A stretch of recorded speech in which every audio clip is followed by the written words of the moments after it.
আসসালামু আলাইকুম। আপনারা সবাই কেমন আছেন? আজকে আমি বানাবো কাশি পোড়া পিঠা। এখানে আমি খেজুরের গুড় জাল করে নিব।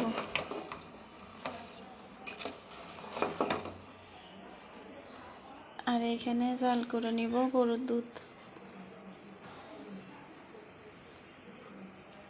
এখানে দিয়েছি তেজপাতা, এলাচ, দারচিনি।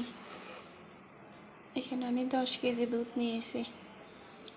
দুধটাকে ভালোভাবে জ্বালিয়ে নেব।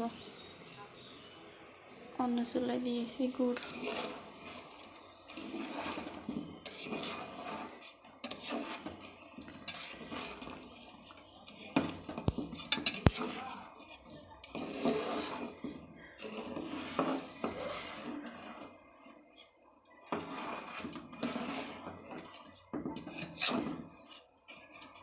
গুড়টাকে ভালো করে জাল দিয়ে নিয়ে ঠান্ডা করে তারপরে দুধের ভিতরে দিব, তাহলে দুধ কাটবে না, পিঠা ভালো হবে।